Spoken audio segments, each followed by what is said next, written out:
If I can have 60 seconds of your time before we get into the content of today's show, I have a special announcement, something that people have been asking me to do for a long time. We've done exclusive t-shirts for the podcast. We've done mugs for Patreon members. And now we are putting out a Cemetery Confessions patch for all of you who love DIY.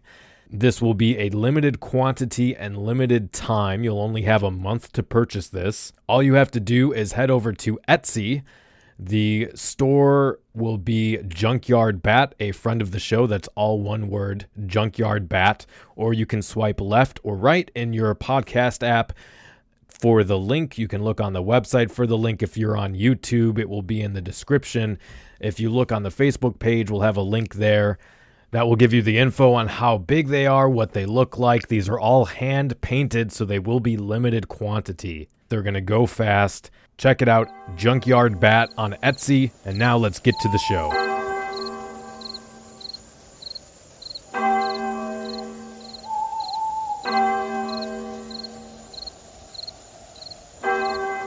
You are listening to Cemetery Confessions, the world's #1 Goth Talk podcast.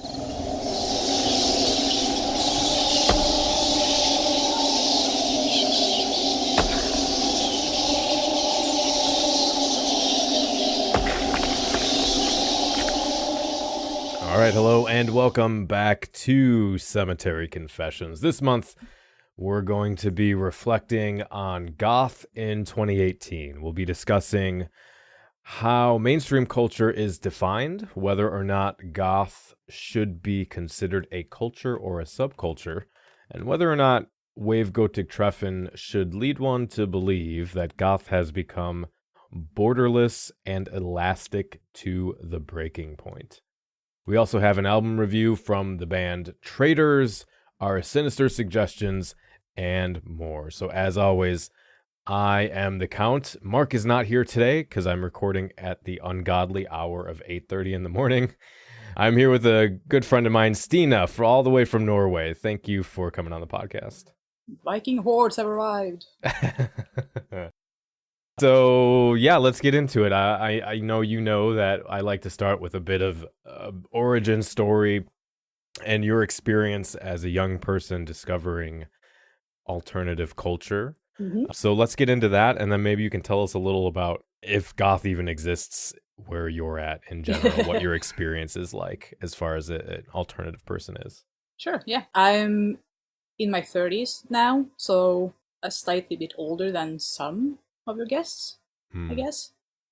So when I was first introduced to Goth, I was about 14, 15 maybe, and it was right around the time when the comic Nemi was released in Norway. Mm-hmm. And because of that, if you were a girl, had black hair, and or listened to dark, weird music, you would be labeled as a pretend Nemi and made fun of for this. So I never really say I was a goth or interested in goth things, even though I was a big fan of the comic. But later on, I got to know a few people who identified as goth and kind of explained certain things about how it was in the 80s and how we view it today, well, back then in the 90s. And it kind of just snowballed from there. So I didn't really call myself a goth until I was in my 20s. So I'm kind of a backwards teen in that sense. And I kind of discovered the whole thing through metal and punk. Because in my hometown, we had only one venue that would cater to anything aside from the mainstream. And it was a really small venue, so we had all the punks, all the goths, all the emo kids, all the metalheads just went to the same shows because there were just so few of them. So we didn't really look at a person and say, oh, he's a metalhead and she's a punk. It was like, it's an alternative person. And that was it. So when I grew up, what we would consider goth was more of a internal thing or something intrinsic to a person, not necessarily how you look, because you couldn't really tell. And I don't know. I mean, I'm at the age now where I just don't give any fucks anymore. I wear whatever the hell I want. And Yeah. if it's like pink sparkles, sure, why not? Because I just don't care. I never have. I mean, of course, I do usually prefer black clothing, but it doesn't really matter to me. Because inside I know that, well, I have certain interests and certain musical tastes and certain views on life and death and all this other stuff that's considered gothic today Mm-hmm. that would be goth. And at the same time, I don't have to look like one to feel like I am one. Hmm. If you know what So- I mean. Yeah, let me ask you a question about that, because I largely agree with you.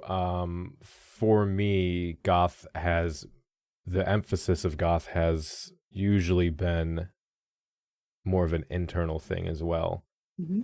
But when it comes to the clothing, you don't. So from your perspective, you don't see that as a expression of how you feel on the inside, or it's not as important of an expression. I guess the latter is more correct. Okay. One of the people I talked to when I was a young teenager said that it doesn't really matter what you dress like or how you look, but when you are interested in these kinds of things, it kind of just shows on the outside by default after a while. Mm, So you wear black clothing to kind of express how you feel on the inside or how you view life and death and how things work in the world. But it's not a requirement, I guess. yeah. So that's kind of my stance on it. I mean, I don't care what you look like. If you Right. like the stuff I like, sure, why not? Let's hang out. Okay, so tell us a little about. I mean, I don't. Everybody has their own level of how much they go to concerts or house parties or whatever. Yeah. But tell us a little about if there is any kind of goth scene or metal scene or anything near you, and what that looks like. Well, right now I live fairly close to Oslo, but I'm also an anxious person and I don't like crowds. Yeah, fair So enough. I don't go to concerts at all. And I didn't when I was growing up either because I was too young and was too far away. But nowadays, I mean, in my town where I live now, there's about, I think, 30,000 people. And I'm like the only goth I've seen in my town. Wow. And I'm only an hour away from Oslo. So you would think there would be more, but no. Huh. And is it do you see metal kids or any? I would think metal is a bigger subculture there. Actually, but- no. Okay. That's All the right. ironic part. I mean, black metal is a big Norwegian export, but people Yeah. here tend to gather in groups if they listen to that kind of music. So around Easter time, we have what's called the Inferno Festival in Oslo. That's Okay. like a huge metal festival, and everyone goes there. That's like once a year. And then you have the various other festivals around in parts of the country, but it's not necessarily just metalheads or just punks or just whatever. It's all kinds of people, usually, Okay. from experience anyway. So when you go do your pagan rituals in the frozen, Frozen tundra. snowy woods, you don't find like naked frozen black metal boys in the snowbanks or anything. I don't kiss and tell. Okay. All right. Fair enough. Fair enough. So let's do this then. Why don't you let us know where we can find you online, your YouTube channel, all that kind of cool stuff. Yeah, my YouTube and my Instagram is the same handle. It's Dystopia Chaotica, and I'm assuming it will be a link in the show notes to this. Absolutely. Yes. It will be. So Easy access. yes, just like me. Cool. So before we get into the news, just a quick reminder, if you are signed up on Patreon this month, we are going to be doing another giveaway. Last time was the first time we did that. And the winner was actually first-time patron. He just joined that month at the $1 level, and he got some exclusive T-shirts, a mug, and then a package of goodies from my own personal stock. So if you want to get into the running for this month's giveaway, you can also check the show notes for the link, but just head over to patreon.com/cemetery confessions, and anyone from the $1 and up will be entered into the raffle for that. If this boy did this and the Gothic, stuff that went around it and the motive and everything, don't we all sort of want to know, that could be our teenager, that could be our kid doing that? How could that possibly happen? Being described as being involved with the Goth movement, but what exactly is that? We kind of know it when we see it, but some aspects of a Goth lifestyle could they provoke such a murder? So let's jump into this. We've got this article made the rounds online, and we got a lot of feedback on the Facebook page. So I thought I'd cover it. The title is Searching for the True Meaning of Goth in 2018. This is a noisy Vice article. So we're going to get into this. This is a coverage of Wave Gothic Treffen and kind of a reflection on the identities of the Goths that are there and how they express their Goth identity. So but before we get into this, I thought it would be good to do a little reflecting of our own. I mean, I only started thinking about this question yesterday, but I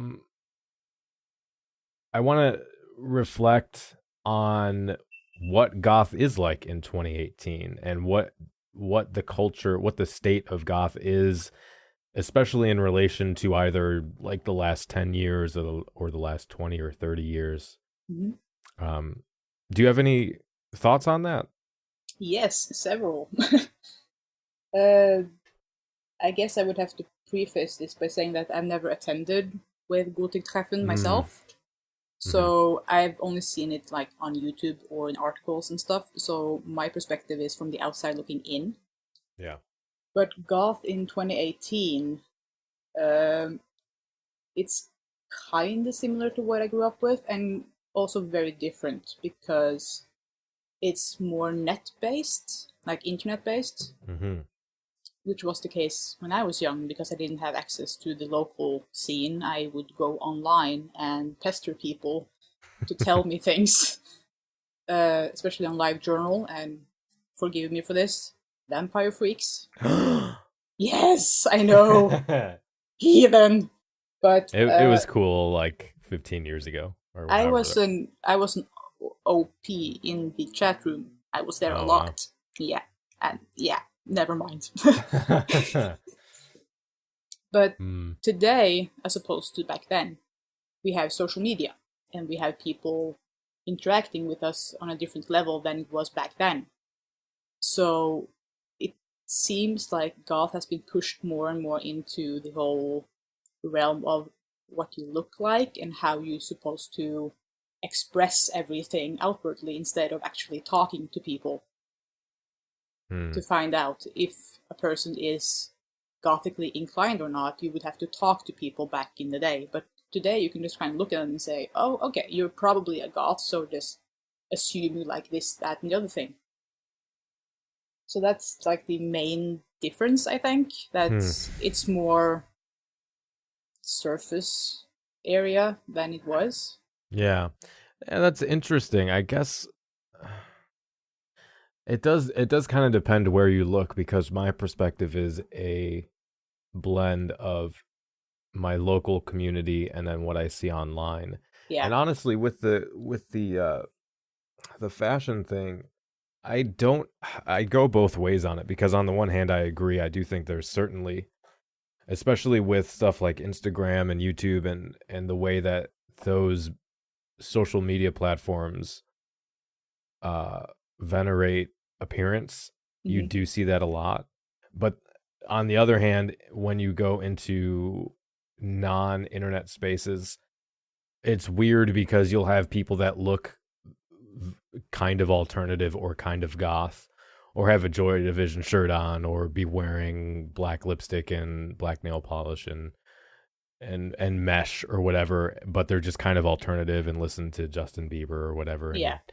So it's this weird, like, these two different worlds that just kind of exist opposite of each other, and that's kind of what makes it difficult to have a cohesive view of goth itself. I mean, it is very consistent across the world in a number of ways, but there is some variance depending on where you're looking, I guess. For me, so when I was thinking about this, interestingly, goths have continued to age and remain part of the culture.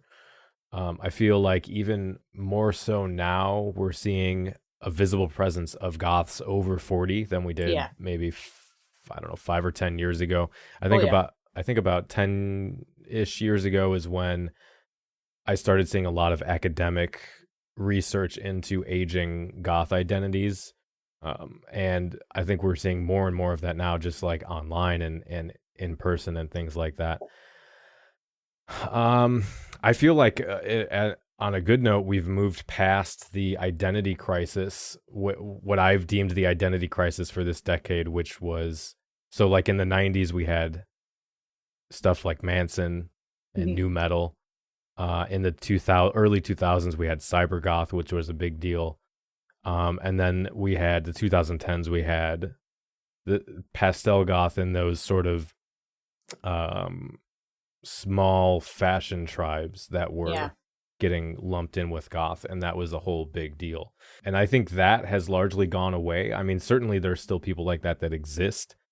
There's still some people that have the goth is anything you want it to be sentiment, but I feel like that's more of a leftover from that whole, those, I don't know, 6 years or however long that was, than an actual, a lot of people felt like it was more of an existential threat, that goth was going to be divided into death over all these smaller and smaller groups and all these other fashion groups taking the word goth.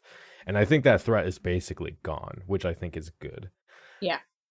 As far as music goes, I think music is still exploding. We've had that the last few years. Right now, we're seeing a lot of really cool avant-garde stuff happening in industrial, and we've still got the post-punk and dark wave bands continuing to thrive with new bands and new albums. There's some death rock stuff happening as well. That's continuing. The thing that is missing, I think, is goth rock. I think sadly that's been absent over this whole kind of, a lot of people have called it a post-punk revival. And the stuff in the vein of like Sisters of Mercy or The Mission or you know, whatever, that is kind of not there. And that kind of bums me out. But overall, I think the music is doing really well. Mm-hmm. I guess it kind of depends on where you live as well. I mean, here in Norway, I can dress up like a complete scarecrow, walk down the street, and people don't care. If I do that in Michigan, that would probably raise a few eyebrows. I'm guessing. Really? You don't? No, it's like shop. You can go shopping and everything. Yeah. You don't. Wow. People just don't care. I mean, I get kind of some looks from little kids and stuff because they look different than their parents. But aside from that, it's like, oh, cool outfit, you're different. Oh, well, here's the milk. Like, nobody gives a shit. I guess I'm moving to Norway. That might have something to do with my attitude towards it as well, because I don't care myself. But I've shown up for work in like full-on death rock attire, and people are like, oh, that's a good look for you. Keep it up. That's cool. Yeah. As far as work, like I can also, we don't have like a dress code at work, but that is very much the exception to the rule. Yeah, I know. So I worked for American companies in Norway, so I'm familiar with the hoopla. Yeah. So let's see. So and I guess for an overall, just sort of just my subjective feeling of goth today, I think it feels different than it has in a good way. Like it does to me, it doesn't feel the same as goth in the 2000s, early 2000s, or the 90s. But I feel like what we've done is find a kind of like a good balance between the trad goth, wave, synth, and all of the, the whole spectrum of sound and dress. And I feel like it's not too heavily Victorian. It's not too heavily fetish. It's not too heavily death rock or like minimal synth. I think we've kind of come out of the last 6 years with like I said, that existential identity crisis of the pastel and new goth and health goth and ghetto goth and all that stuff. And that, I think the culture is really kind of in a healthier place for it. Yeah. And that's where I think we're at. And I'm really happy about that, because it just kind of speaks to how robust and flexible and meaningful goth is, because it has been, we had Columbine, we had in the 90s with Manson and like what people want to say mainstream trying to co-opt the fashion and make a costume of it and sell it and all that kind of thing. Yeah. And we've made it through all of that. And then we had this, I think the difference with the last 6 years was it was a kind of a threat from within, because it wasn't necessarily like a big corporation or mainstream media or something. It was other subcultures that had some degree of legitimacy because they were subcultures. But we made it through, and I think we're doing pretty well. So yeah, I agree. Yes, let's jump into the article here. So they start out by saying, as a subculture, goth is easy to recognize but tricky to pin down. As the average passerby, and they might just picture some dude in a mesh vest, platform boots, and a Slipknot wallet chain. Ask your mom, and she may unearth an old photo from the 80s where she's in winged eyeliner and back-combed Susie Sue hair. And might I just point out here that people were freaking out because they misspelled the Sue in Susie Sue. And they say later in the article that they're a goth, and people are like, how can you be a goth and not know how to spell Sue? Like, Jesus Christ. I Google it every damn time. Yeah. Well, but yeah, and I get it. Like, I don't really care that much. On the other hand, it's like, well, you're writing an article, maybe you can Google the band. Yeah, that's true. But it was just kind of funny. People were losing their shit over that. Go to Camden Market, and you might bump into some cyber goths decked out in colorful latex, surgical masks, and tube hair extensions. And I don't know if that's the case, honestly. I'm going to have someone from the UK on, and I'll have to ask them about Camden Market, but I don't know. I think you don't have cyber goths there, do you? Oh, yeah, we have lots of them. Oh, really? Well, we used to anyway, because in my hometown... Used to, but yeah. Are they there now, is the question. Because I don't think they're around too much anymore. It depends on what you call a cybergoth, because my hometown was also known for the underground clubbing scene, primarily. Okay. More so than goth culture. Like trance, electro. Yeah. And that kind of overlapped into industrial in a way. Mm-hmm, mm-hmm. And like dark trance and whatever they called the stuff. So people would dress like a cybergoth, but would then go to a techno club. Yeah. So I did see a lot of that too. You would get the furry leggings and the like glow in the dark everything. Yeah. I was a club kid, so I've been there. I do think that's kind of what happened, because it started out, it was really big in industrial clubs for a while, and industrial clubs were also often goth clubs. Yeah. And then I do think it did move from, because there were some cyber goth bands, and there aren't any now really. And I do think it moved from the industrial scene into the trance techno clubbing scene. Yeah. And never really recovered. I know there's maybe 2 or 3 like legitimate cyber goths in all of Chicago. So I just don't, and Chicago's a mostly like heavily industrial rather than like goth rock kind of thing. So I just kind of assume that it's basically died out, which is funny.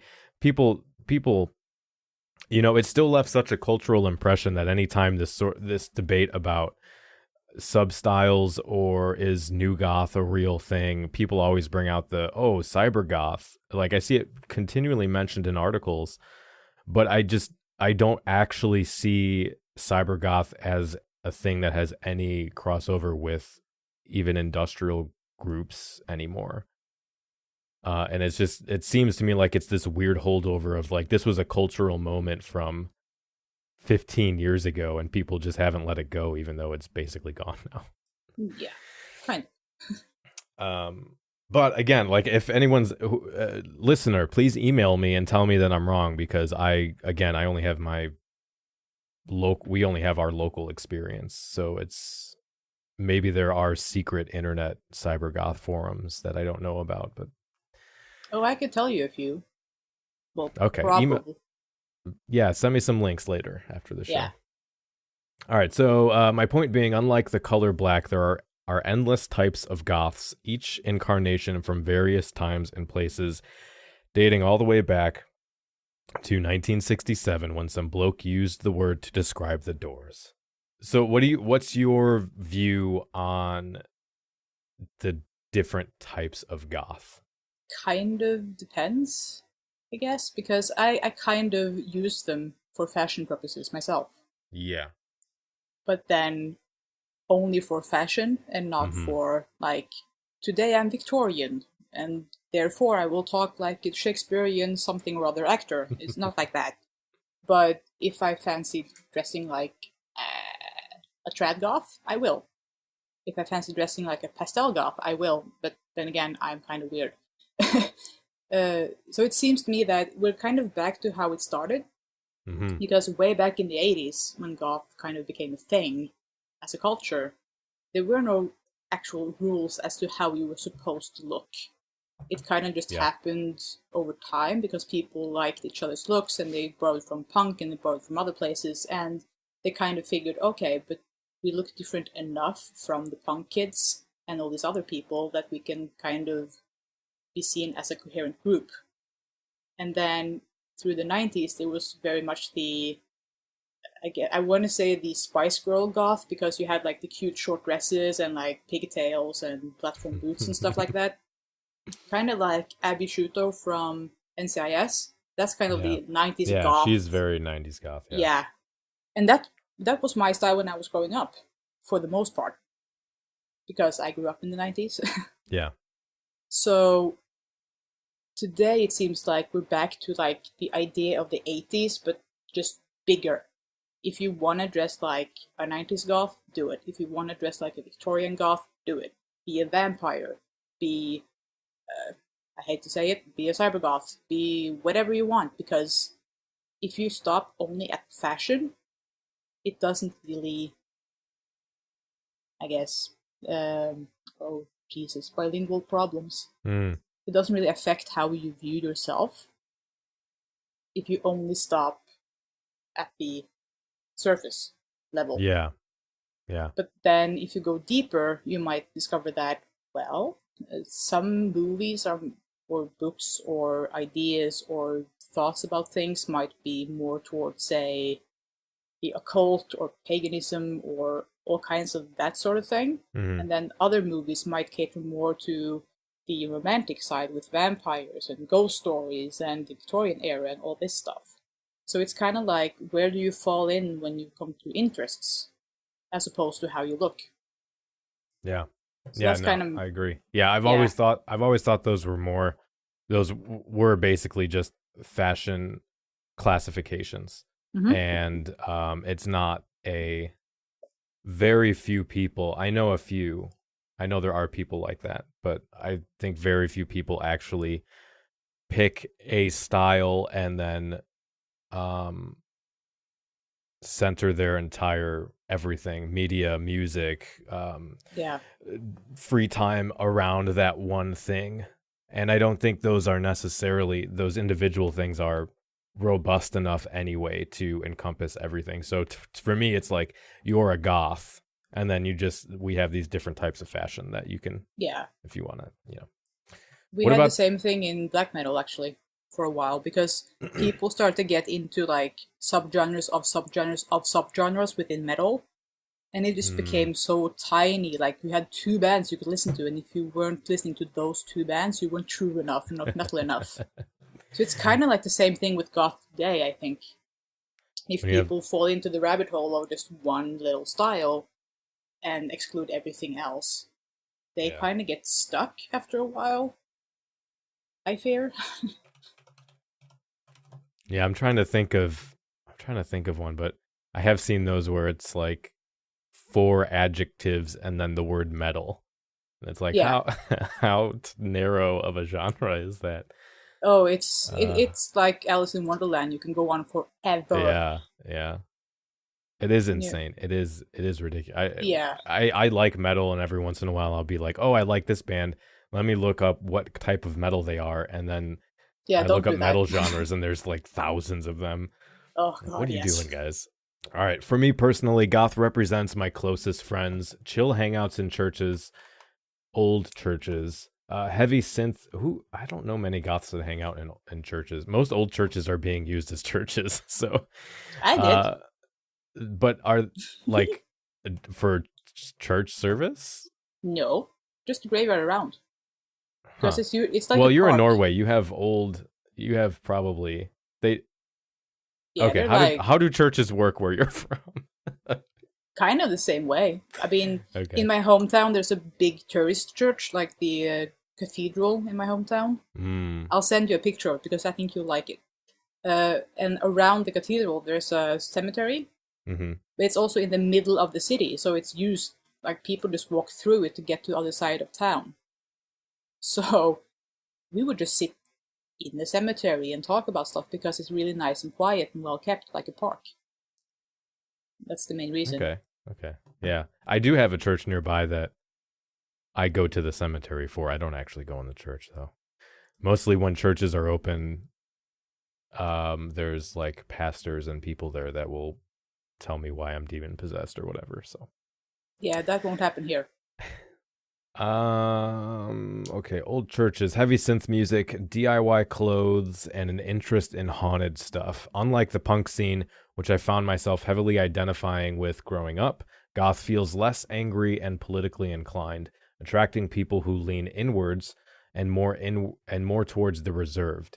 But it's also about being interested in the darker side of existence, not necessarily in a satanic let me suck your blood way, although if you're into it, that's fine. More in the sense that goth recognizes death as part of life and celebrates it with music, fashion, and flamboyance. Yeah. Yeah, I generally agree. I think I get the satanic thing. It's fine. I think that's just for mainstream audience or non-goth audiences reading this to say, hey, we don't all worship Satan, which is fine. And tell me if I'm wrong. I don't think death itself is the ontological foundation of goth or just the we build up from here for our goth identity. I think it's more themes that can incorporate death or themes around death, like poeticism, otherness, being apart from, and the uncanny. Those are like my 3 main sort of philosophical, what I think are the philosophical foundations of it.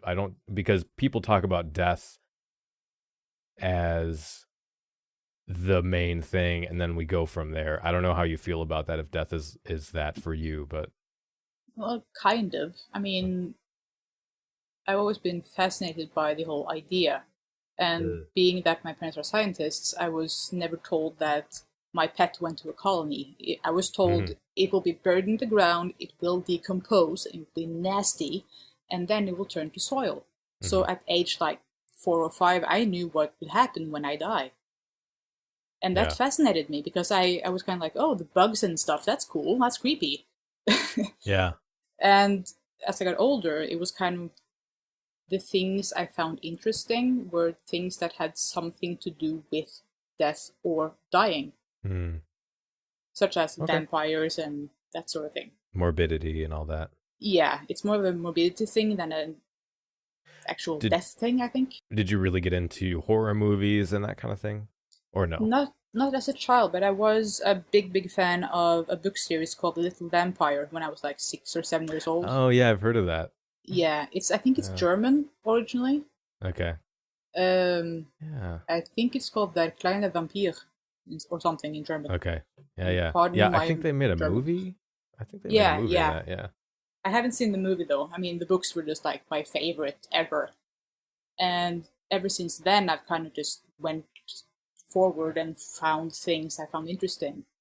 But then again, here in Norway, there was a huge overlap between being a fantasy nerd and a goth in how you thought about things. So reading Tolkien meant that you were familiar with the goth crowd. Yeah. So well, it does kind of cross over even as far as literature is concerned. yeah. We talked about this a lot on the gaming episode we did, and about how there is some crossover between fantasy and nerd culture with the theatricality and the fantasy and all that kind of stuff with goth culture. Yeah.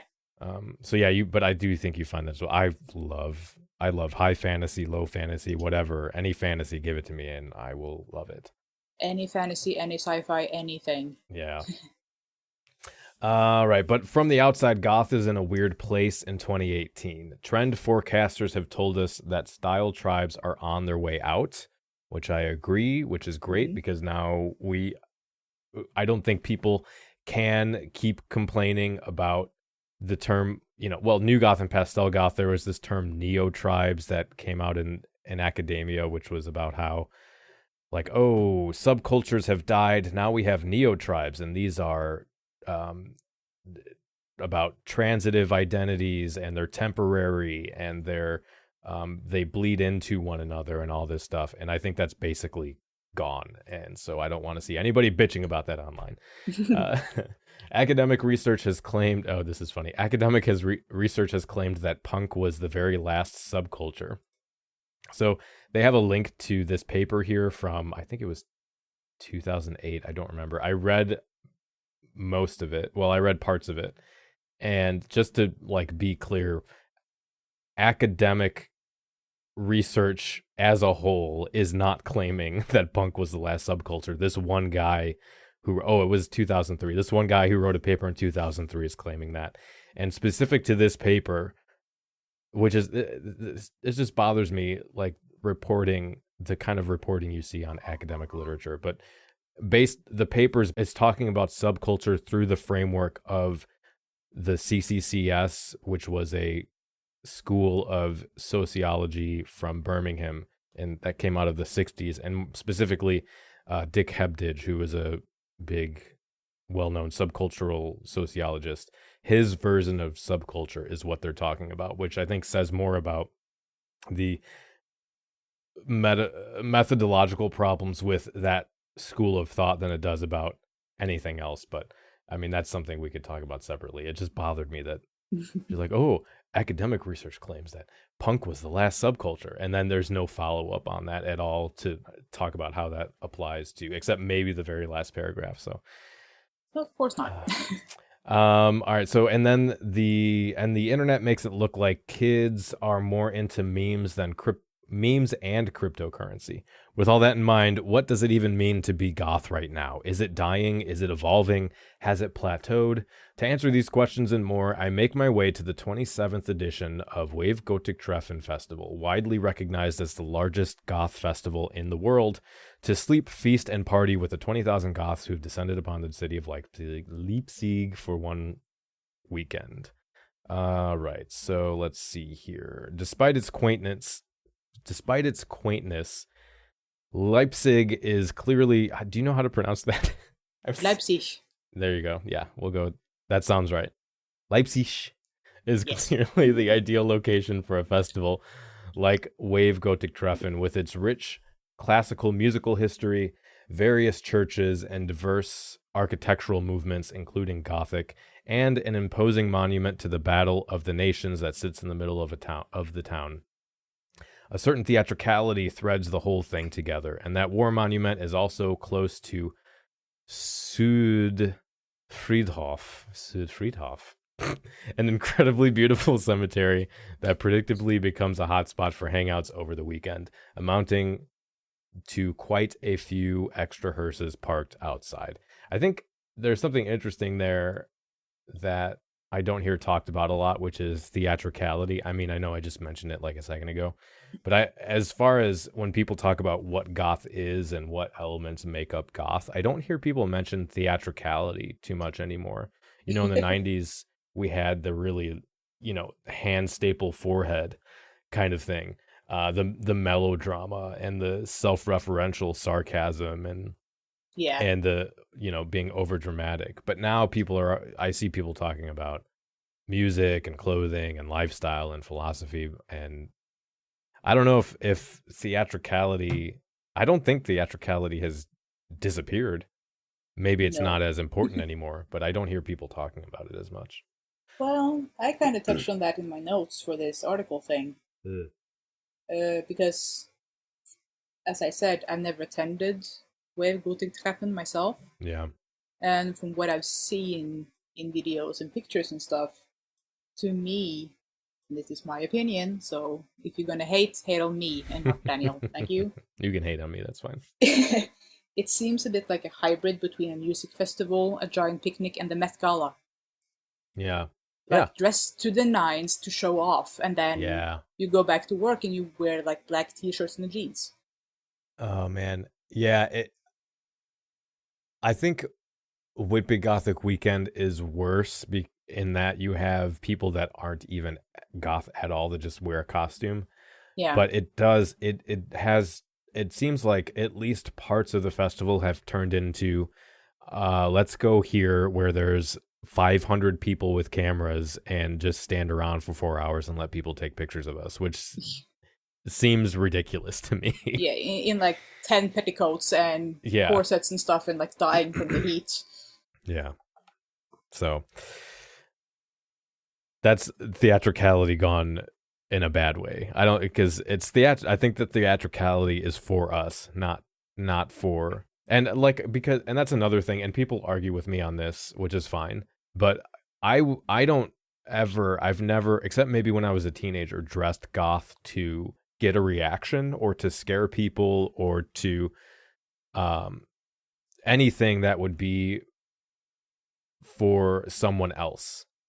It's for, it's for me, it's an expression of myself. And so when you're dressing to specifically only get a reaction from someone or to be noticed by other people, I think you're kind of missing the point. Yeah. I'm the same way though. I mean, I wear my clothing as a form of armor, and I call my makeup my war paint, because if I'm supposed to go outside and meet people, I need something to keep them at bay. Nice. Yeah. I like that. The city's inhabitants may have once harbored concern about the vampiric creatures that started billowing through their streets once a year, but these days they've clearly adopted Wave Gotik Treffen as part of their yearly calendar. Many of the aforementioned buildings are open for special events surrounding the festival, and when I ask around, older shopkeepers happily say things like, "The Goths are like family to us," and make offhand comments about how they smell like patchouli, sounding like grandmothers speaking about a slightly weird but very nice cousin who visits once a year and brings them an antique orb that they don't really know what to do with, but appreciate nonetheless. So you said you don't get people being rude to you where you are. No, if anything, people tend to comment, "Oh, that's a cool shirt, where do you get it?" Or like, "That's a nice dress," or compliments. Yeah, that is one of my favorite things, is when a young person compliments my clothing or my hair, like not a child, but some 13, 14, 15, 16. Yeah. Because that kind of reflects in me that initial, or when I can tell, I go to the store and I can tell there's some kid who's with their mom or dad, and then they look at you and they're just like, their mind is blown, because that reminds me of when I was younger, and that makes me feel good. That makes me feel like I'm introducing the next generation to something cool. I especially love when they're with their parents, because like when we go shopping every weekend for groceries, it's me, my wife, and my 5-year-old. And so I always feel like it's cool that we can go out as a family, because it's this interesting dichotomy, because on the one hand it represents the kind of heteronormative expectation for what a family should be, and then on the other hand it's a complete like subversion and perversion of that, because it's like I'm swearing in front of my son and my wife's talking about making sex jokes and whatever. So you get the kind of like, you get the parent who's like, oh wow, look at that, I guess you can be a part of society because this is what I think society should be, and dress goth. And then you get the other parent that thinks, oh, these are the people who are ruining our society. So that's always fun to like see those different reactions. But we still avoid, there is that good stuff, but we still avoid certain areas, that especially areas we haven't been to, because we have, regularly enough get yelled at or called names, or get those kind of discriminatory comments. And so especially areas that are more well off, where they have the rich people, they don't like us being there. But yeah, I still get yelled at often enough, freak, or what the fuck is wrong with you, or all that kind of thing, and it sucks. I can imagine. I mean, I guess the kind of irony with Norway is that we have something called the law of Jante, or Janteloven in Norwegian, and it basically states that you're not supposed to think you're better than anyone else. So everyone is... That's good. Playing, no, it's not. It's terrible, because it forces people into this little box, and it tells kids who are smart in school that you shouldn't excel because you then be better than the rest of your class and all this kind of stuff. So the ironic thing is that even though we have that mindset, me walking down the streets in a truly over-the-top outfit wouldn't bother anyone, because at the same time, Norwegians are notoriously non-confrontational. We have a huge personal space. I can find you some pictures of like so-called full buses and stuff in Norway. If you Google it, you'll know what I mean, because it's viewed as full because you have one person in each seat or each row. If you have to sit next to a person, nah, next bus, thanks. It's just... I'm definitely moving to Norway. That's amazing. So it's kind of like people don't approach you, and if they do, it's to tell you that you're kind of cool because you've just broken that whole law of Jante thing, and kind of shown yourself as an individual, not just one of the sheeple. Okay. Yeah, my first thought when you said that was like the idea of the dance macabre, that we all end up dead, so let's treat each other kindly and be respectful because we're all humans kind of thing. I didn't think you meant it was like how you should behave in school and all that kind of thing. Yeah, that's weird. Yeah, it's no fun, and I do my best to break that law every day, because I think it sucks. That's interesting. So that's like just kind of a social culture. Is that all of Norway, or just your specific region, or? All of Norway, and I think most of Scandinavia, at least from like past generation. It's less of it today than it used to be, but when I was growing up, if I in school said something about my own, say, drawing or something as a kid, and told people, look at my nice drawing, I would be told off and told, you shouldn't say that about your own things. You can compliment others, but not yourself. Never brag about yourself. Never portray yourself as something better or smarter or faster or stronger, except for sports.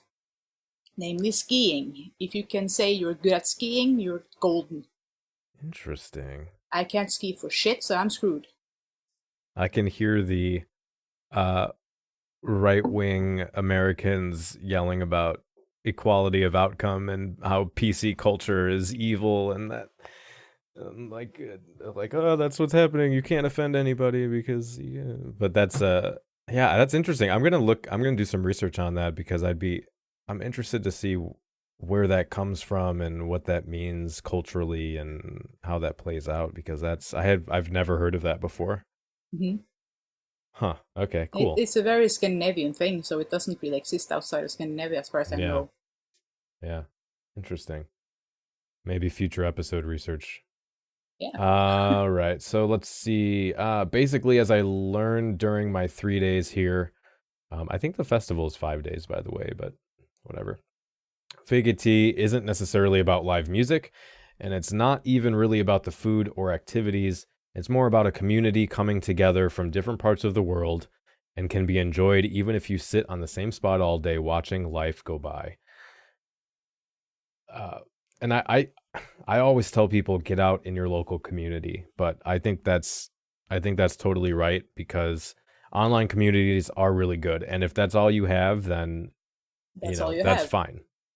But I feel like having that in-person interaction really gives you that full, at least for me, the full emotional depth of community that you don't get online. But it is good that that's there, because if we didn't have that, then you wouldn't have anything, and you would be a sad, lonely goth like I was for my childhood.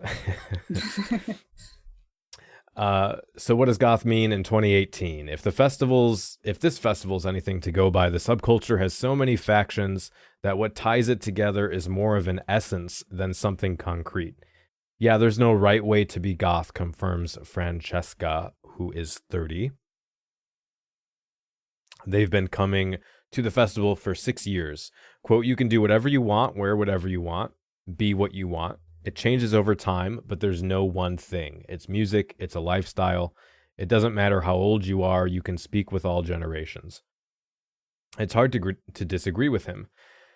Goth continues to trundle along without aiming for coolness or trying to stay relevant. In that way, even when clearly defined, tribal subcultures may seem to be dwindling. The elasticity of goth is what keeps it going. Those who identify with goth will gravitate towards it, and the many generations you find at Wave Go to Treffen each year feel like a proof of that. All right, so I have something to say about this. When the festival if you go there, like, there is a medieval group, there is a cyber group, there's an industrial group, there's a steampunk group, there's the goth music group. Just because they're all at the same place doesn't mean that they're all the same thing. I've ranted about that on the show a lot, and we kind of talked about that earlier with the fashion sub-styles. But I don't know, do you see, when it comes to, I guess we didn't really talk about medieval or steampunk, do you see those as part of goth culture, or like goth tangential?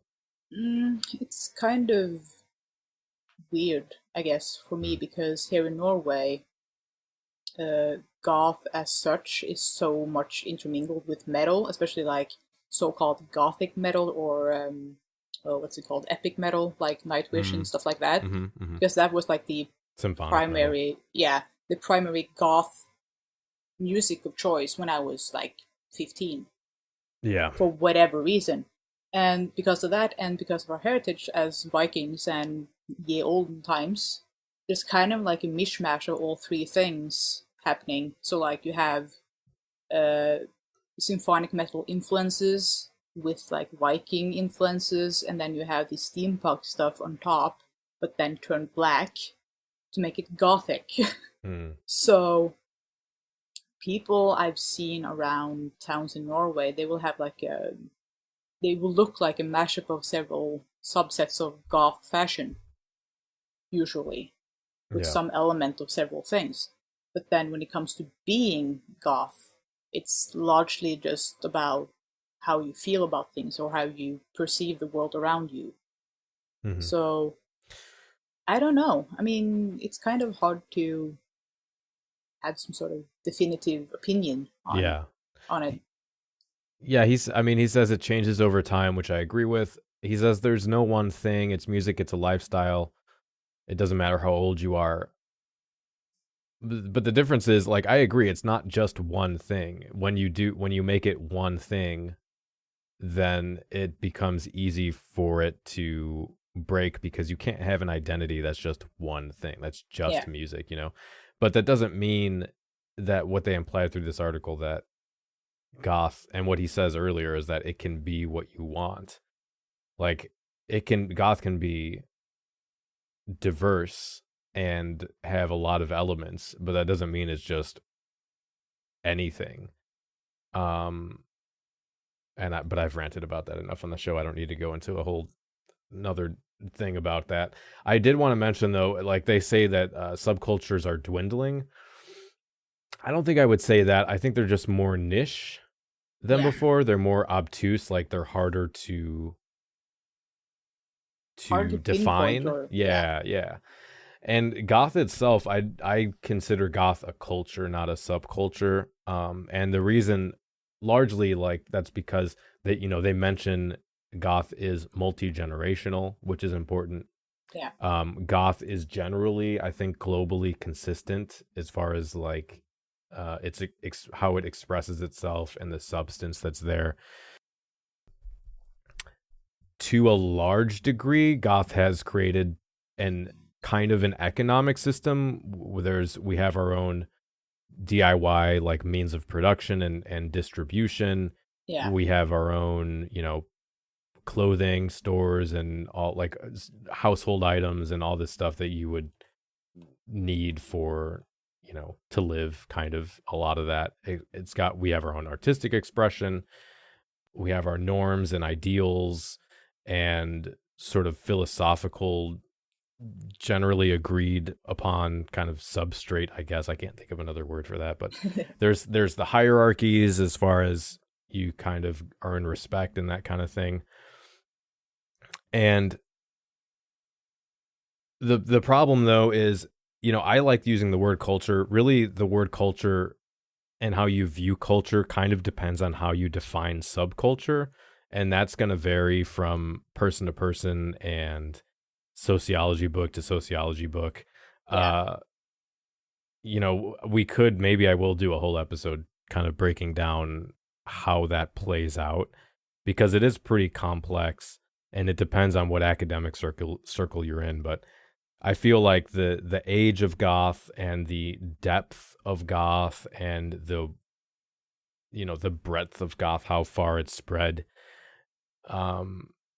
is enough of a social ideology to be called a culture. And I think there's another issue is how many people there are. Mm-hmm. And I think it's big enough to be considered a culture at this point. I don't necessarily like the subculture label.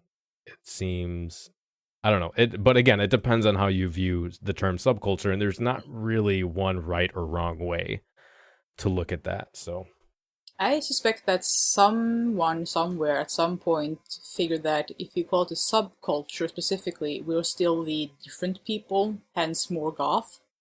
Right. It's sometimes, some people do define subculture as in the ways that it's different from larger culture. But yeah, I have an issue with the idea of mainstream culture anyway. I think mainstream is an abstraction, and it's way more diverse and plural than we kind of think of as, it's this one thing and everybody in mainstream culture are all the same and all have the same ideas about how the world should work and how you should behave. And I think it's more complex than that, but yeah, definitely. Okay, so Punter Ulrich, 57, from Stuttgart, is a clear example. He tells me he only dresses up for the festival yearly and has been visiting for 5 years. Quote, I like the flair, the people, the atmosphere, their clothing. Everyone is very kind. He says, I wanted myself to dress like the other goths. I wanted to be Victorian and to go back in time. Ulrich is one of the many seasonal goths here. Not all who take part in the festival are lifestyle goths. In fact, lots of them don't get the chance to explore this part of themselves in their daily lives, or say they were attracted to the panache of the event rather than the actual goth scene. Some people I speak to have traveled here with the sole purpose of enjoying the Victorian picnic. That's where everybody just stands around and takes pictures. A gathering in the beautiful expanse of Clara Zetkin Park, and which is open to the general public. There, Victorian and Elizabethan-style goths, joined by a few other subsections, are able to relax, showcase their DIY costumes, and enjoy tea and cakes, all while being constantly photographed by local newspapers. So what do you think? What do you think about this seasonal goth versus lifestyle goth? Well, I guess it kind of I mean, if we're talking about purely fashion, Mm-hmm.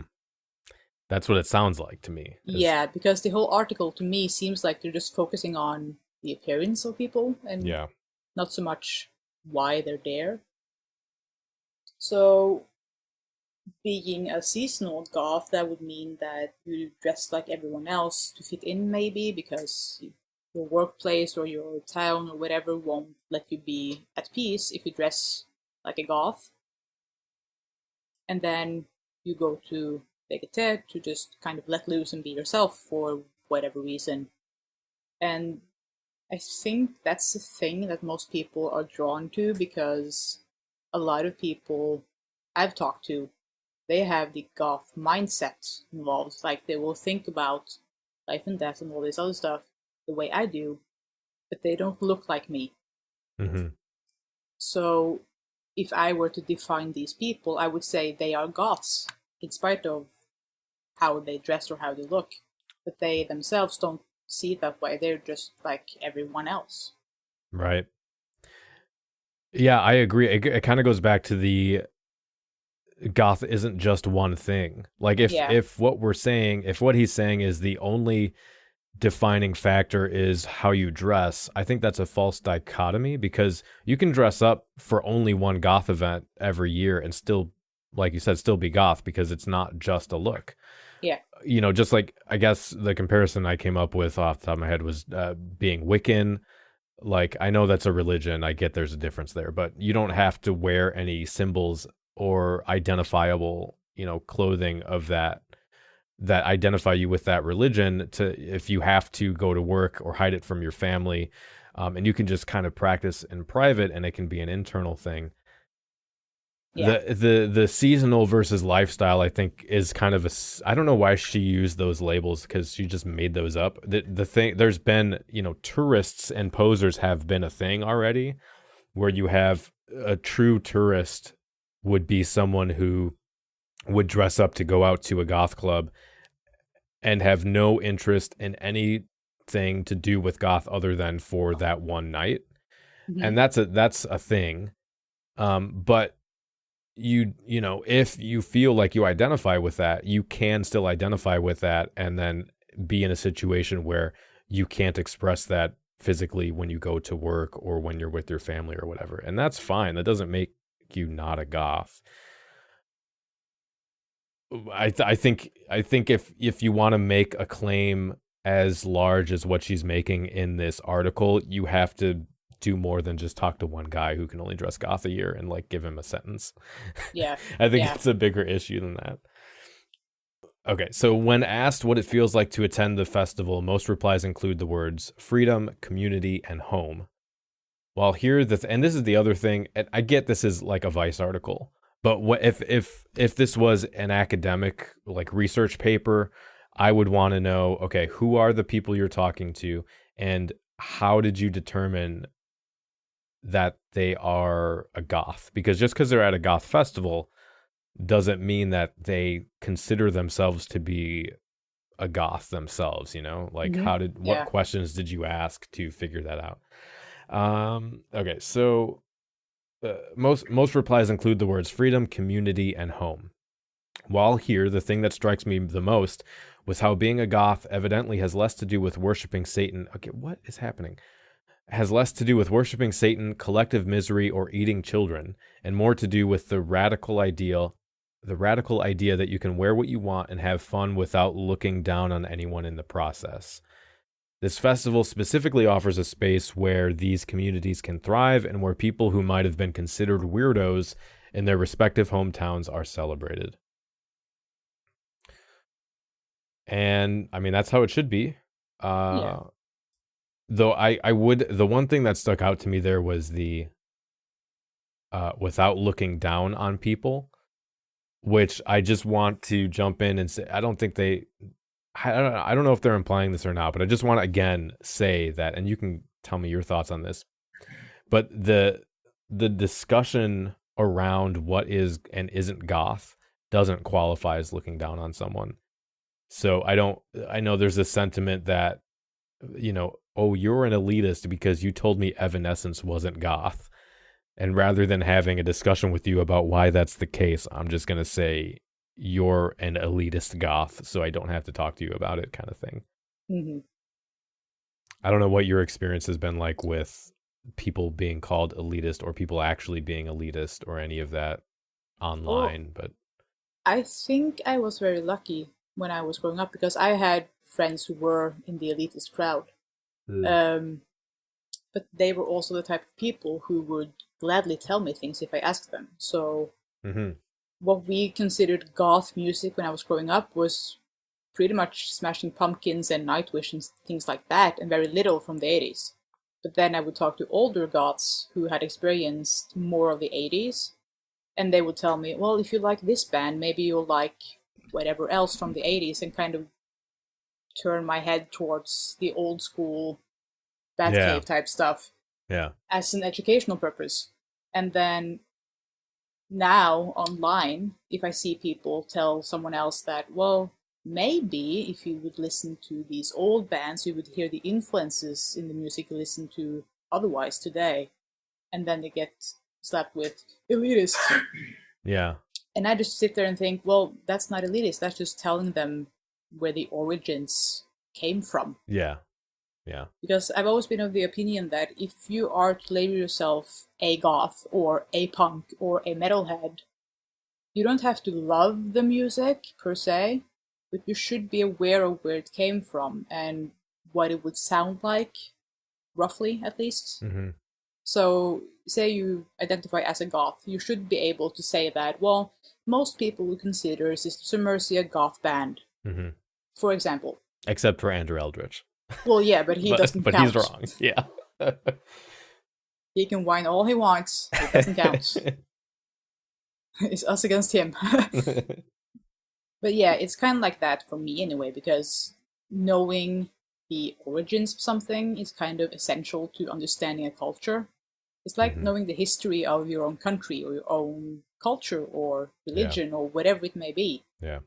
To fully understand what it has evolved to. Yeah.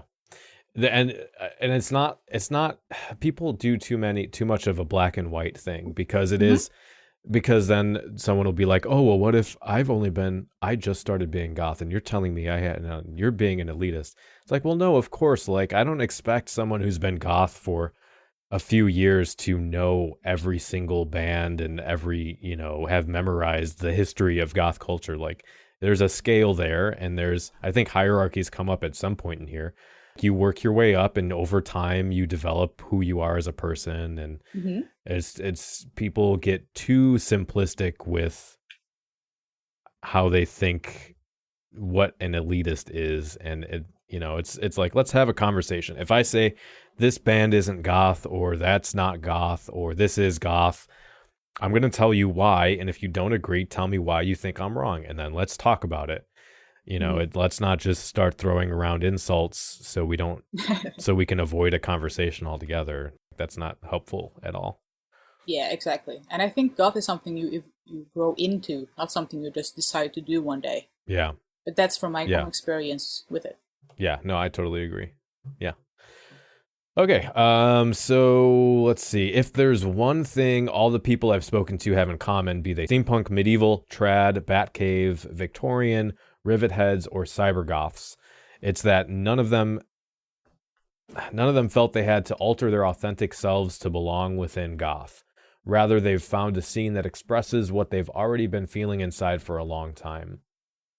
I know you could say the same for most subcultures, but what makes goth stand out in particular is that no one is there to outcool each other. Goth is a subculture, many point out, that has no hierarchies, no rules. Sure, most are interested in the slightly macabre and have a flair for the dark and dramatic, but it's more of a style that offers you the chance to embrace freedom in whatever way you see fit. Well. I'm going to lose my goddamn mind. Okay, so do you want to talk about that? Otherwise, I can talk. I have some comments. Well, I could mention how I see the whole thing, because I tend to view the whole hierarchy thing as largely age-based.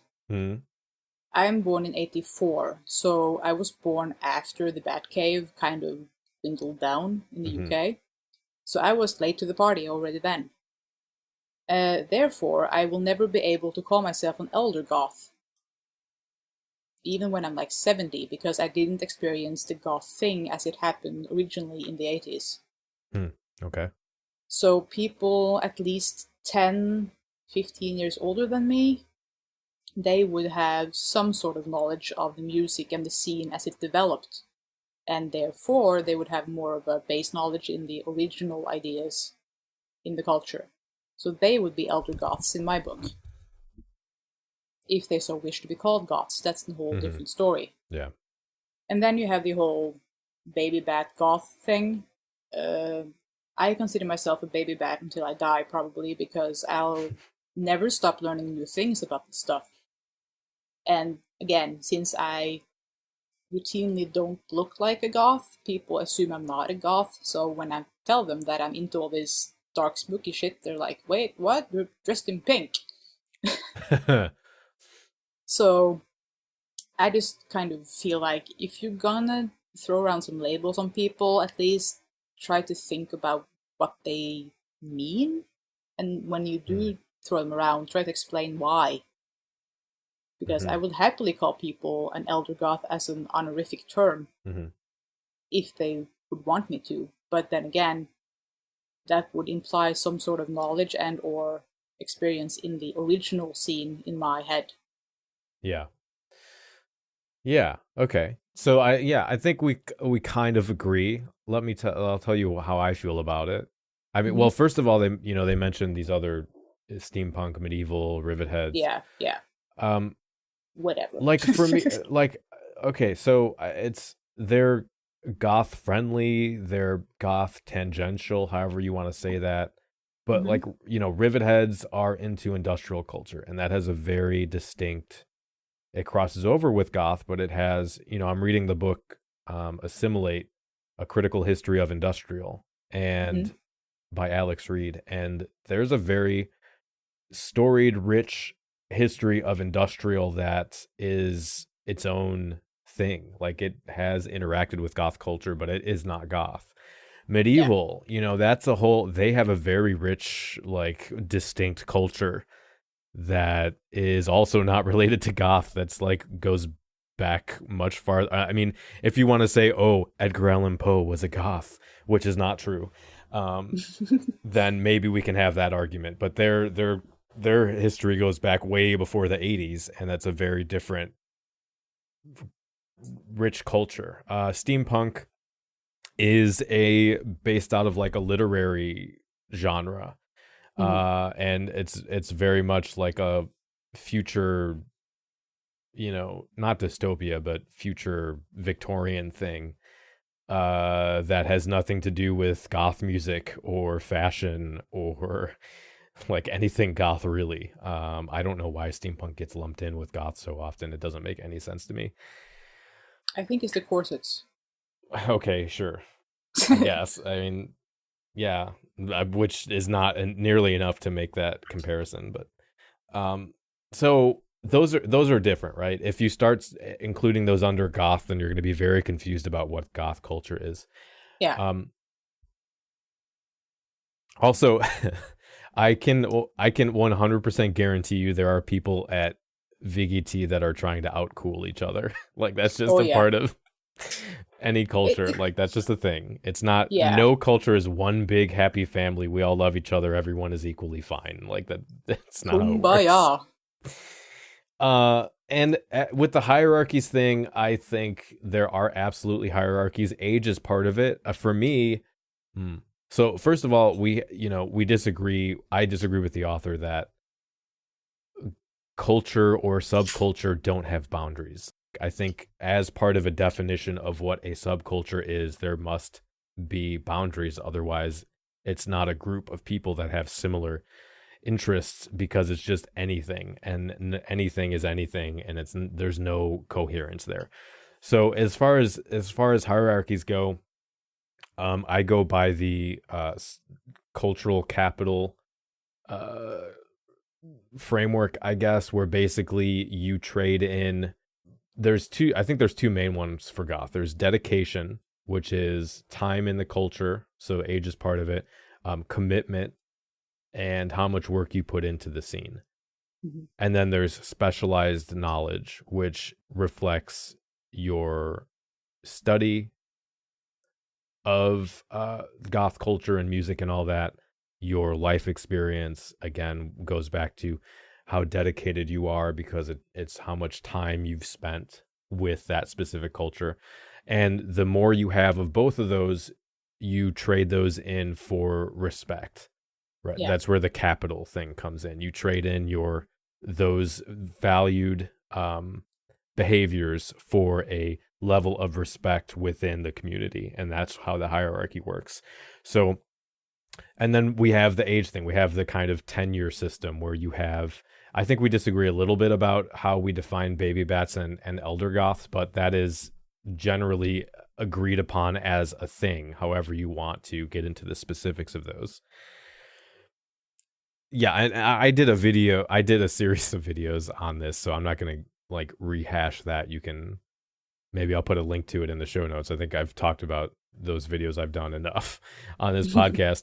But it's kind of this idea, this whole getting back to the equality of outcome thing, the whole weird idea of a utopia and everyone being exactly equal and the same. It kind of goes back to, in a weird way, you go in the back door of everybody ending up being the same, and there's no flavor anymore, because everybody's the same and we're all in the same place. And that kind of the Scandinavian thing you were talking about earlier, which I'm not even going to try to pronounce. And it's this weird, like, anti-intellectual relativism that I don't think it reflects the reality of how a cultural group works and how a cultural group finds meaning. And specifically within goth, I just don't think. I mean, it's, if you want to feel like that, fine. I don't think that's how things really are. Okay, so last paragraph here. I felt unexpectedly sad on the journey home, already mourning my return to the dullness of non-goths and their light wash jeans. But overall, my perspective of goth after 3 days of full immersion confirmed what I knew deep down already, which is funny. I'm glad she recognizes that, because that's basically saying, it's confirmation bias. She's like saying, I went to this festival to confirm something I already knew, rather than I went to this festival as a journalist to try and determine, here's my question. Where does the evidence lead me? Which is, I'm glad she admitted that. So what I already knew, goth in 2018 is the same as it's always been. It's not really about how many skulls you wear on a daily basis, although obviously the more the better, but about celebrating creativity and self-expression in whatever form it takes. And that's fine with me, and because of this general openness and elasticity, goth essentially has the potential to be immortal. Well, yeah, I guess that's kind of true. Yeah, I agree with that part. I don't agree with the previous paragraph that she based that on, though. The key is having goth can be fluid and elastic and evolve over time, but still be exclusive and meaningful to a degree. To a degree and meaningful. And I've said that before. I think the depth of goth is fluid and changes over time while still reflecting and connecting with the origins and the history of the culture. Mm-hmm.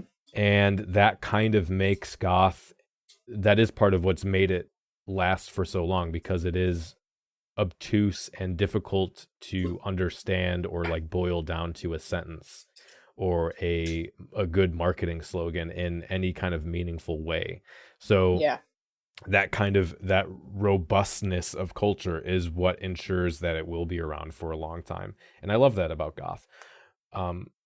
But that's why I don't understand, because I see these two things going hand in hand with the trying to be extra inclusive and say goth is whatever you want, and then say that's what helps goth last for so long, because it actually, I think that does the opposite.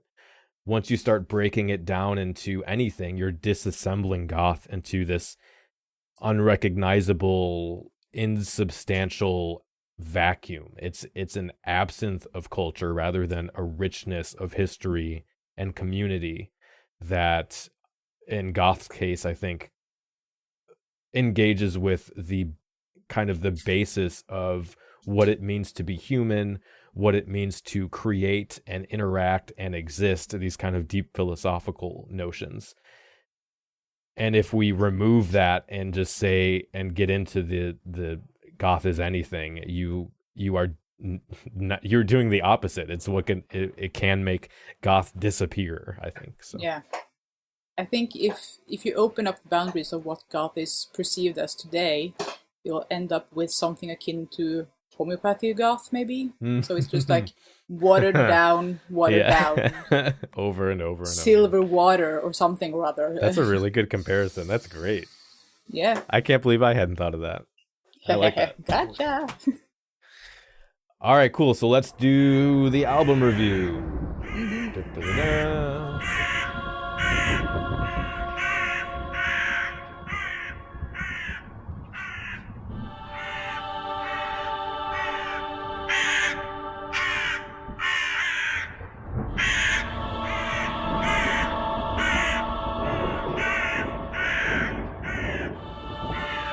Album review. All right, cool. So we are reviewing the newest album from the band Traitrs called Butcher's Coin. Traitrs is a Toronto-based post-punk band that formed in mid-2015.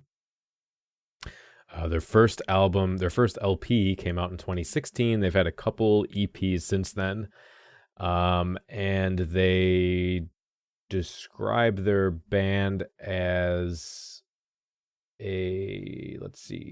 goth-influenced post-punk that recalls acts like Sisters of Mercy, Bauhaus, and pornography-era Cure.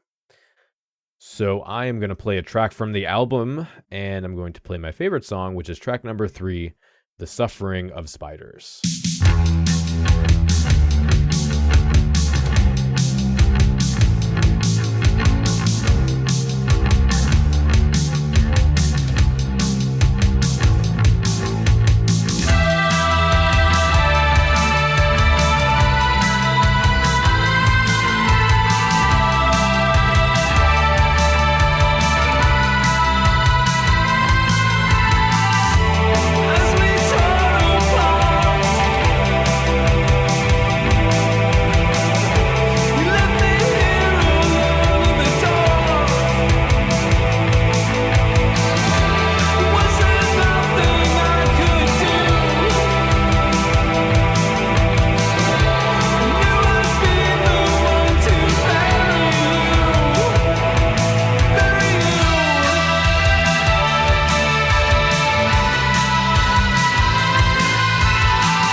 Okay, so, well, why don't you go first? Why don't you tell me a little about how you like the album and give it a rating from 0 to 5. Okay. I did a track by track kind of thing. Okay, cool. So the first track, Hail, the intro and backing track for the entire song gave me kind of Bella Morte vibes. Oh. I am a huge fan of Bella Morte, so no surprise there. Hopefully, by the way, I haven't actually talked to him yet, but at some point this year, I'm hoping to do an interview with Andy Dean. So I can nag him for you if you want. well, I will. I can. I have not actually emailed him about it yet. So once I do that, then we'll see what happens. Yeah. So when we get into the vocals, the first thing that popped into my head was Robert Smith from The Cure. Yep. Because I tend to say it's kind of like whiny vocals in a way. That's like almost out of tune, but not really. I used to be a singer at some point, so I tend to listen to vocals a lot more than backing tracks. When people sing slightly out of tune or almost out of tune, I tend to pick up on that kind of quickly. In my notes, I've said Disintegration era because that's the era I'm most familiar with when it comes to The Cure myself. But yeah. So, Bella Morte meets The Cure and have a baby, kind of. And it's pale. Track number 2, Thin Flesh. We have more The Cure vibes, but a slightly faster drum beat than what I'm associating with The Cure mostly. And then we have your favorite track, The Suffering of Spiders. It sounds like a straight up Cure cover to me. So I checked it, and it's not a Cure song, but it sounds like it would be. Then we have number 4, Skinning. Here we have the intro and backing track sounding a lot more modern, a lot more 90s sounding to me than the previous tracks. And I think it's because of the drum machine they used for that track. Yeah. And then we have number 5, which is a nice departure from the previous 4 tracks, in that I got instant Alien Sex Fiend vibes of the drums. And yeah, and the track as a whole sounds a lot like typical goth rock type things, like Sisters of Mercy and or The Cure and stuff like that. But then the outro, like the last minute or so, reminds me a lot of stuff you would find on things like Sopo Aternus or similar type artists, kind of, the more ambient sounding stuff. Mm-hmm. Let's see. Yeah. And then we have track number 6, The Lovely Wounded. And this sounds like a different band altogether to my ears when compared to the previous tracks. I think they're still trying to kind of figure out their signature sound in a way. So they try slightly different things. The vocals are less pure sounding, and they sound a bit more like the old OG Bella Morte and similar types of vocals, like less whiny, less jarring, less woe is me sort of thing. Mm-hmm. And then for number 7, this is going to sound strange possibly, but this to me reminded me a lot of things like Wumpscut for the intro. And then I did not get that at all, but really, I just thought it reminded me a lot of. I think some of the tracks. Go ahead. But specifically the intro though, so it's just like the first 2 seconds of it, and then it's more like a half-assed version of the Cure vocals, and approaching like more synth-heavy type things from the 90s, as opposed to more post-punk sounding things from the 80s. And then we have track number 8. Sounds a lot like 90s, 2000s goth to me, with synth drums and slightly whiny vocals, but not like Robert Smith is pining for the fjords. Track number 9. And we're back to the Cure cover. Pretty much. So overall, I think it's a good album. I can hear the influences from The Cure and possibly some other stuff. I didn't really check up on what they were labeling themselves as because I wanted a fresh opinion. The first half of the album sounds a lot like The Cure. For me, Disintegration era, but if it's Pornography era, it's more or less the same vibe.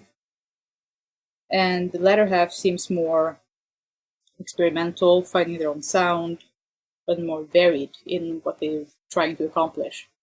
So I like it. I would give this a solid 4 out of 5. Okay, yeah. So yeah, I don't think I guess I didn't necessarily divide it down the middle so much. I know we've had albums, I've done reviews of albums where to me it was much more distinct, where like the first half of the album sounds like this, the second half sounds like this. Definitely the first track was like, oh, so wait, did Robert Smith start a new band? What? Yeah. But I think we lost most of that through the rest of the album, which is fine. Like I didn't dislike it. I'm fine with that kind of sound, with that kind of voice, but he does change it up over the album. I guess I didn't necessarily make the Bella Morte comparison because I've never really listened to that band much, so I didn't have that point of reference. I had listened to their first album and their EPs and previously, and I went back and listened to them again. And the production value on this album is vastly improved, and it really, really, their sound has evolved as well, but it really kind of cements this album as definitely their best. The first time I listened to this, I was having an especially bad existential crisis, and that really accentuated the kind of darker themes of the record and the darker sounds. And it was weird. The first time I listened to this, it put me into like this deep contemplative, almost transcendent state, and that was a really odd experience, but it was wonderful.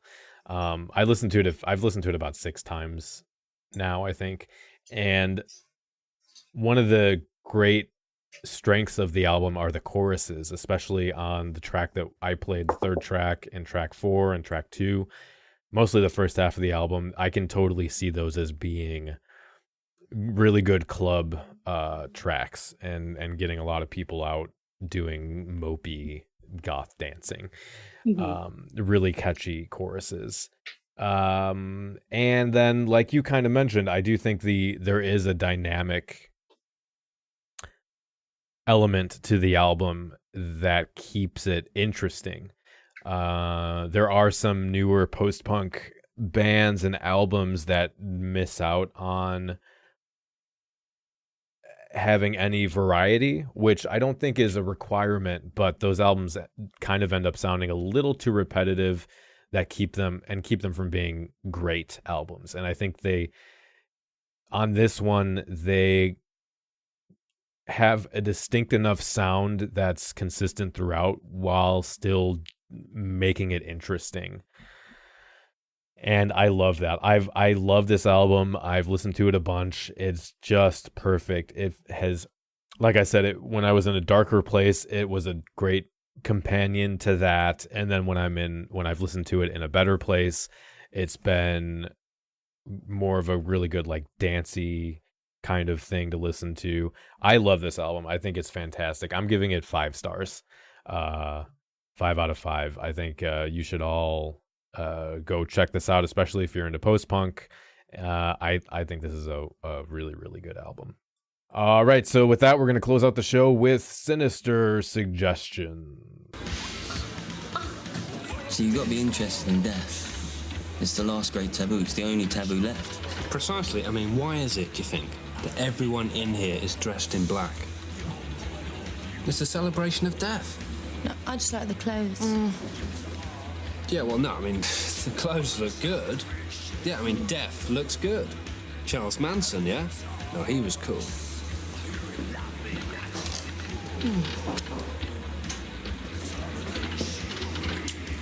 Don't know if I mentioned it before, but I'm actually a vampire. Sinister Suggestions. Okay, so my Sinister Suggestion this month is a subscription box. I don't ever really like subscription boxes. We've tried a few over the, last 5 years, and they end up being, in my opinion, too broad. Like, a lot of the nerd boxes and other things are just, you have to be into too many different fandoms to really get anything out of it. And then with the more niche stuff like the Goth, there's a few Goth subscription boxes, and they tend to be more DIY, which is fine, but there's not really good quality stuff in there, and they're really inconsistent from month to month. But I got a Father's Day gift, and it was the Witch's Moon box. And I'd watched a few unboxings of this over the, last 6 months. And, it was wonderful. I got so much out of this box. It's really well put together. There's, a lot of good descriptions of what items you're getting, what they're used for. That's good information and well put together. And it's expensive. Like, I get that not a lot of people will be able to buy this, but if you can afford it, it's definitely you get your money's worth. Let's put it that way. Yeah. So yeah, the box that I got was the Magic of the Daystar box, and we incorporated a lot of what came in the box with our Litha ritual, and there was a lot of it I still have by our altar, and I plan on using in the future. And yeah, definitely, especially if you're a new witch and you don't have a lot of stuff. Not that you need a lot of stuff, but you would like to get some stuff, or you're like an eclectic pagan, because again, it's gonna, depending on what your specific spiritual path is within paganism, you may or may not find use with that kind of thing. But for me, being pretty eclectic and being newer, it was really useful, really exciting. It was fun to unbox it and read all the stuff and see, learn some new things and find some new paths to look down. And so, yeah, Witch's Moon box, I highly recommend it. And I should mention as well that it does ship worldwide. I have checked because I've been eyeing that thing for months now. For an extra $20 or so. Yeah, it's redonkulous, but yeah. Well, even in the US, it's still like, it's not. It was I'm trying to remember, $50 or $55 US, which is, I think it's something like that. Definitely, I mean, it's definitely worth what you get in there. But it's still like, well, it's I don't have $50-something. Yeah, exactly. I think the international box is like 70 something rather. Yeah. And I should also mention that, well, I am pagan, but also atheist. So when I look at that box and the unboxings and stuff, I see that it's heavily based in Wicca. Yes. As a religion, but even then, as a non-Wiccan, I could use all the stuff and have all the information, because a lot of the stuff will coincide with my beliefs anyway. Yeah. So even if you think you don't want to follow the Wiccan side of things, just have a look at the box and see what you think of the actual contents, because what the information is, you can always tweak it to your own needs. It's just not that serious of a thing. Yeah, it's exactly. not that strict. Yeah, because I'm the same way, and then a lot of so I have to take a lot of different, whether it's Wicca or whatever, and kind of modify it for my own Yes. practice, but you can definitely do that with the stuff you get in there. So, Yeah. What do you got? Well, I haven't been too much into the gothy stuff lately because I'm a weird unicorn and I watch a lot of anime. But the other weekend, I think it was last weekend, I wasn't feeling too great and I started binging on My Hero Academia. It's on Crunchyroll, you can watch it for free, and it's awesome! What's the... It's kind... Yeah, well, go ahead. I think it's fairly new, I think. I'm not too well informed. I just kind of saw it and started watching it. But it's kind of like if you took the funkiest X-Men and dumped them in Japan. Okay. It's funny as hell, and it's exciting, and it's like lots of action and lots of fighting and lots of superpowers that's weird and strange and unusual. So I just love it. So yeah, that would be my suggestion if you're into slightly different things than most other goths, maybe, like I am. That's a good anime. Okay. I'll find the link for you. Yeah. I didn't realize that you could watch stuff for free on Crunchyroll. I thought you had to pay for it. No, you have to watch it with ads though. But I don't care. Pro tip, if you have ad blocker, it will just kind of flicker the screen a bit and then it just skips over the ads completely. Okay, cool. That's how I do so it. All right, you mentioned this off air, but give me a K-pop recommendation. You talked about K-pop. I want to know if there's one band you could recommend for me to try, or our goth listeners. Well, I would say, if for variety's sake, I would say Super Junior because they've been around since 2005. Okay. And most K-pop idols today, they've been around since like 2013 or newer. So Super Junior is a giant band. There's like 15 members in total throughout history. Oh, wow. And their earlier stuff is a bit more rock-based. And during live shows, they will play instruments themselves and stuff like that. So it's not just like dancing and singing. It's actual performance. And they have strong vocals and they have a good variety of things.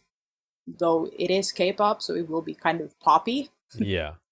But a lot of the live shows will include rock versions of the popular songs as well. Okay. Yeah, So I'm fine that would be a with good one. pop music. I don't know. I don't know if I've ever given K-pop a chance. I've listened to some J-pop, which is fine. Well, but yeah. Well, if you like J-pop and think it's not too weird but strange, because that is usually the case. yeah, K-pop is more similar to American pop in a way, but it's Okay. more polished. Okay. Usually. Yeah, Production that values is off one the of the chain. one of the things that I'm not into with J-pop. It's Mhm. a little rougher, but all right, I will check those out, and we'll have links in the show notes as well. But thanks so much for coming on. This is long overdue. I don't know why I haven't had you on the show yet. Probably because I didn't want to wake up in the morning. But Well, yeah, there's that. but this was a lot of fun. Thanks. Let us know again real quick where your YouTube and blog is. Not blog. Well, my blog is kind of dead, so. Yeah. Well, my YouTube and my Instagram handle is Dystopia Chaotica. And there will be links in the show notes, as usual. Fantastic. Thanks again. It was a pleasure getting to spend some time with you. This was so fun. Get to practice English. That's always good. Yeah. In 2 weeks, we will be back with a brand new episode with Tara Van Flower from the band Lycia. We're going to be talking about personal identity, anxiety, why one would want to label themselves a goth. We're going to be talking about their musical history, hearing a lot of fun stories from the 90s, talking about the 90s, and getting an inside look into one of those bands that gets lumped in with goth music that simply refuses to label themselves as such. If you enjoy the show, you'd like to get some extra content like the bonus episode we do every month as a live stream, if you want to get access to our Discord server, get exclusive merchandise, etc., head over to patreon.com/cemeteryconfessions. As always, I'll take a moment here to thank those of you who have decided to join us on Patreon as you are the reason this show continues to exist and produce content and pay our bills. So if you'd like to have your name read on the show or even get access to the upcoming episode a week ahead of time, head over to patreon.com/Cemetery Confessions. All right, so the supporters for the month of May are as follows. At the founders level, we have SJ, Esmeralda, Abigail, Matt, and Stella, the all-stars of the podcast, undergirding everything we do. You guys are foundational. Thank you. At the Nocturnal Council level, we have so many beautiful people. Kyra, Dawn, Junkyard Bat, which, by the way, go check out Junkyard Bat on Etsy to get the exclusive limited time Cemetery Confessions patch. Steven, Natalie, the goth queen herself, Michelle, Azzy, the YouTube queen herself, Skullgirdle, Thomas, the herpes of the podcast, Trey, Amber, the most active member on Discord, Fifth Dream, one of my favorite YouTubers, Nephilim Incorruptus, longtime donator, Angela Milton, newly made friend that I talked about on the live stream, Ivy Vanian, Skiamakos, Mike Mess, Kay, who runs Goth.life, and Heather. Thank you all so much for your support. And finally, at the Crow's Call level, we have Dave, whose Goth Police Elitist Gatekeeper shirt I purchased recently, Isabel, Zellycat from another active member on Discord, Esther, Morgan, Such Horrors, Dolly Dagger, Paula, Atac, Swampire Macabre, Kelly, Isidoro, Dom, Michelle, Elizabeth, Vokun, Marco, Alex DeWinter, Stuart, Isabel, Christian, Marissa, Jamie, Kimberly, Alex Kennedy, Shelley, Jokester, GPS, Rose, Eternal Winter, Bronwyn, my brother David, Angel, Stevie, Anne, or Annie. Honestly, I don't know. I'm terrible at names. Heather, Honora, Laurel, Kelly, Jen, Joseph, William, Beth, Lennon, Lyrillith, and Dinah. Thank you all so much for your support. Again, this month we will be giving away a care package in the raffle for Patreon members. If you're not on Patreon, get on Patreon. There might still be time to be entered into the raffle. Plus, you'll get all the other cool stuff I talked about. So thank you all so much for supporting us, and thank you for listening. Until next time, stay dark. The preceding program is a member of The Belfry, a network of blogs, podcasts, and videos for the darkly inclined. Go to thebelfry.rip for more information.